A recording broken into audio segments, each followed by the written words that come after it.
right, you guys. Your final performer of the night. He's a really, really funny writer and a really, really funny comic. You're going to have a great time with him. Please welcome Paul Cibis. Section right, everybody. Keep it going. Yeah. Oh, thank you guys for being here to help me through a very difficult time in my life. I am freaking out. I don't know if you guys know this, but apparently this country is infested with bed bugs. I can't wrap my brain around it, because for my whole life, bed bugs were not a real thing. You know, bed bugs, that was just shit from nursery rhymes and fairy tales, you know? It was just good night, sleep tight, don't let the bed bugs bite, and that was it. And now the news is telling me that they're real and that they're everywhere. I can't, like, it might as well be an infestation of elves. I'm saying, I'm just picturing people waking up all over the country just going, oh, God damn it, honey, get in here. All of our straw has been spun into gold. Look at this. So I told you, you gotta wrap the straw up or the elves get to it. You know, I've just got a bunch of gold everywhere. Are these your shoes? These aren't your shoes. Somebody just made these shoes in the middle of the night. We're infested. One pair of shoes, 10 elves. There's hundreds of shoes here. We gotta go. Gotta move. I got this app for my phone that I'm super excited about. It's this thing called Shazam. Some of you might have it. If you don't know what it is, it's this app where, like, if there's a song on the radio, you don't know what it is, you can hold your phone up to the speaker and Shazam will tell you the name of the song and who sings it. It's an amazing piece of technology, and I'm really hoping that the people who make that app can make a similar app that I can hold up to my mother. Yeah, and it will tell me the name of the movie she is trying to remember. Because that is just hours of my life wasted. You know, just, you know, the one. It had what's his name in it with the wrinkly face. I have no idea, Mom. Now you just hold the app up and you're like, oh, it was No Country for Old Men. You saw No Country for Old Men. It was Tommy Lee Jones with the face. We're cutting off your cable. Happy birthday, Mom.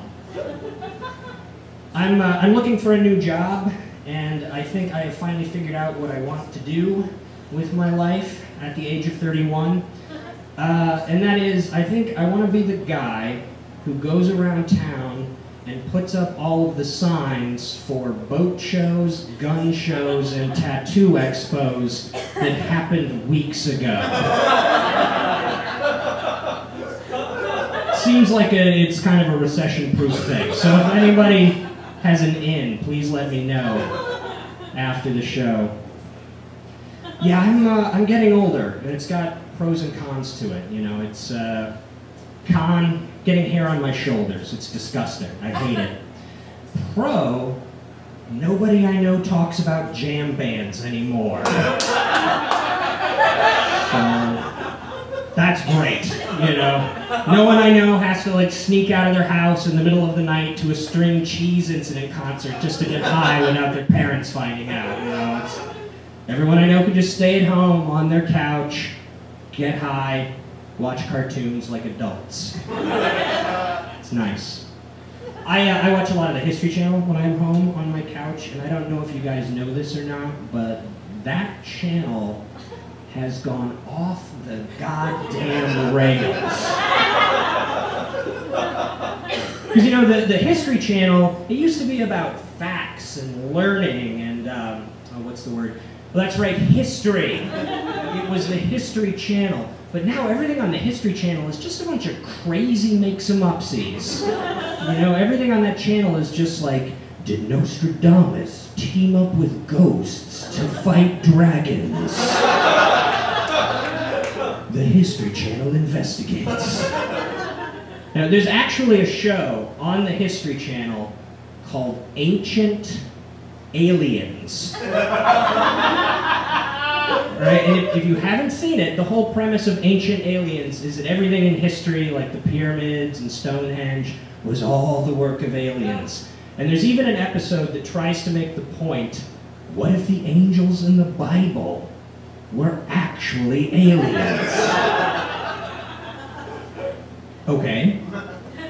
So what you're asking me, History Channel, is essentially, what if one made-up thing was actually a different made-up thing? Well, then nothing. Nothing has happened. It's just like asking, you know, what if Batman was actually Droopy Dog? Then you've ruined two perfectly good stories. It's the only thing that you've done. I know, movies are getting so terrible right now too. Like there's a movie coming out based on Battleship, the game. There's another movie coming out based on Monopoly, the game. Monopoly. I have no idea how that Monopoly movie, what that's gonna be like. But I'm pretty sure that movie will end the exact same way as an actual game of Monopoly, and that is with me wanting to punch somebody in the face. That is a terrible game. Like, what sort of asshole makes a game that's just about slowly losing all of your money until you're destitute? And like, why stop there? Why not have another couple go-rounds the board? Like, try to stave off freezing to death on a subway grate. That would be fun. Hate that game. Gabrielle Giffords went back to work the other week. She was the congresswoman from Arizona who was shot at the grocery store, which was a tragedy. And one of the things I did not understand about that whole thing were all of the people that came out afterwards and said stuff like, well, you know, if more of the people at that grocery store had guns, this wouldn't have happened. If more people in America carried guns, there would be fewer shootings. I'm not sure how that math works exactly, especially when you consider that there was a period in this country's history when everyone did carry a gun. It was called the Wild West. And there were a lot of goddamn shootings. They didn't call it the Wild West because there were a bunch of awesome water slides everywhere.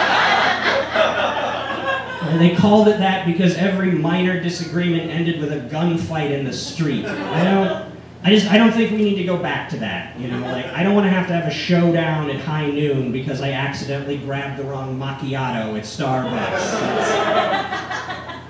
I'm a busy man, I can't wait around for high noon every day.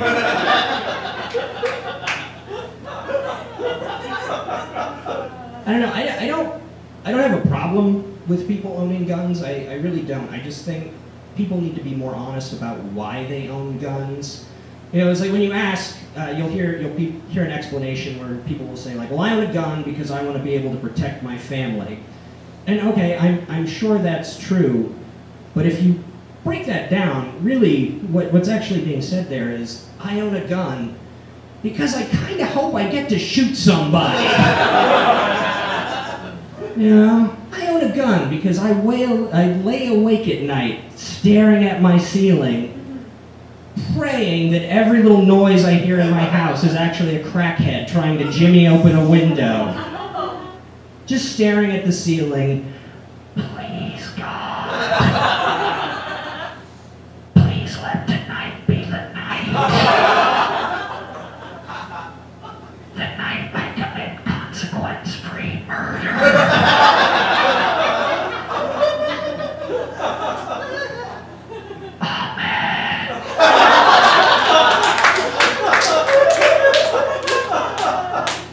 And say that. It's fine. It's fine.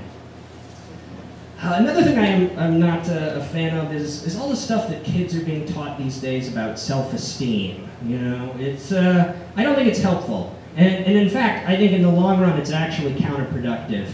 And let me give you an example. How much self-esteem do you think Bill Gates had in high school? All right, if you look at that guy now, richest man in America, he still looks like his mom picks out his clothes for him every day. Do you really think that guy was walking around 10th grade like James Spader in an 80s movie? You know, where he's just like, I'm tired of banging all this freshman tale. I wonder what this computer stuff is all about. No, he was bullied into that, driven underground by years of peer abuse. So if you want your children to succeed, you will pray that they get bullied the way Bill Gates was bullied. You gotta make that happen, you know, so, I don't know, name your kid Enos. You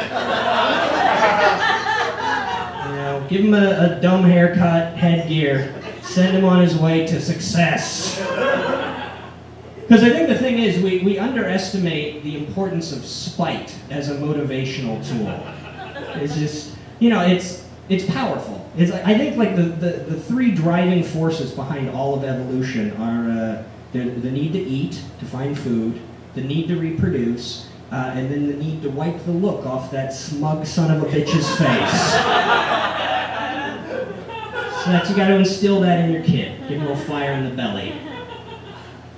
I have no idea what I'm talking about. I really don't. I don't have kids. I don't want kids. The closest I ever get to wanting to be a father is when I find myself really enjoying puns.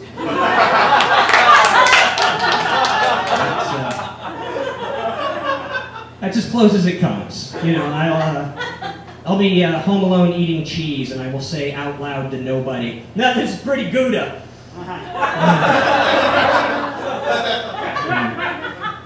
I really wish there was a tiny stupid person here who thought that was as funny as I do. That would be nice. I saw an article recently, it really grabbed my attention. Big headline, bold print. It said, prosecutors charge clown rapist. Okay, I want to see what this article is about. I tear into it. I am immediately disappointed to find that this article is not about a clown rapist. It is about a rapist clown. Do you understand the difference? The article was about a rapist who happened to be dressed like a clown while he was doing his raping. He was a rapist clown. There's actually a technical term for that you might know from like CSI and Law and Order, and that term is clown.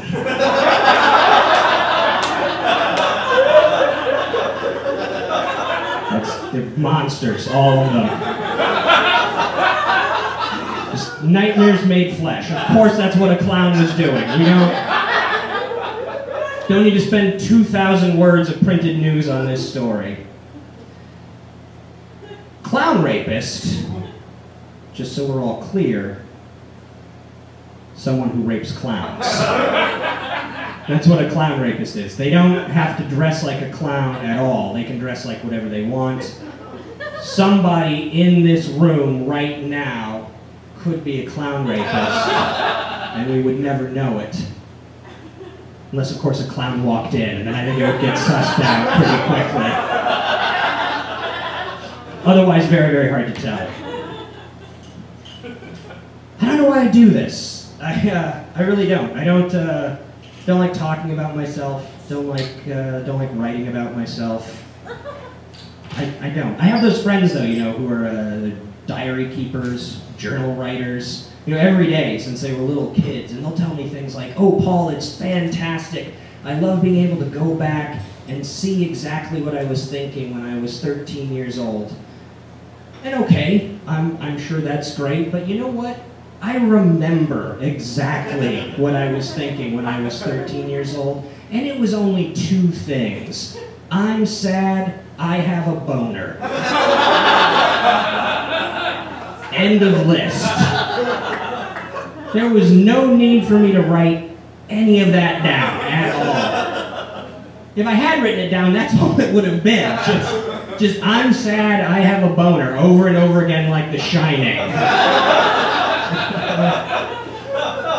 Just page after page after page. Yeah, it's, you know, just every day from when I was 12 and a half until 6 months ago when Prozac fixed both of those problems.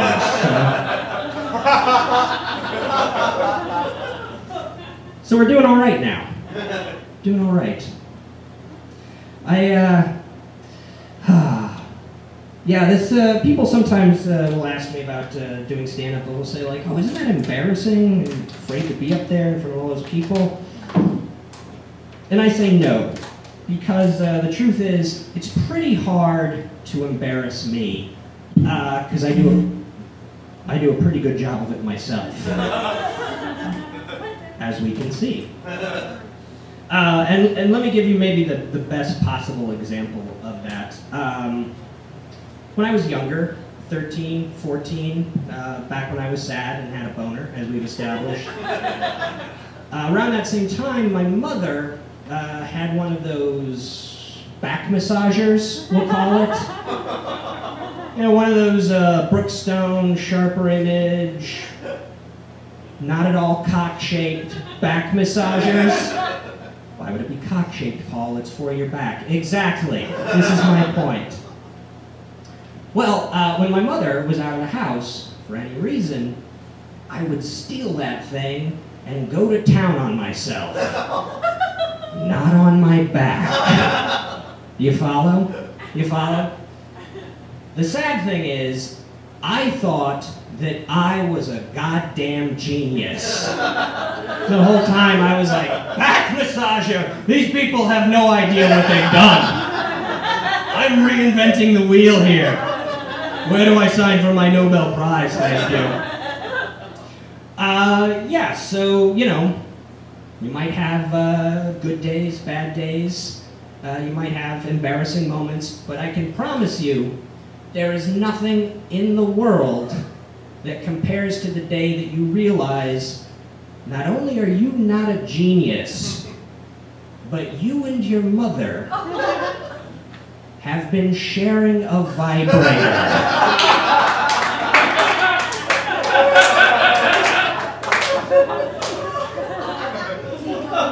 Yeah. Let me tell you, yeah, when you have a moment like that, the ghost of Sigmund Freud actually appeared in front of me. And the only thing he could say was, that's fucked up. I got nothing, kid. I got nothing. And then he disappeared into the mist, as I will do now. Thank you guys so much for being with us. My name is Paul Cibis. Zach Sherwin, everybody. Paul Cibis, you guys.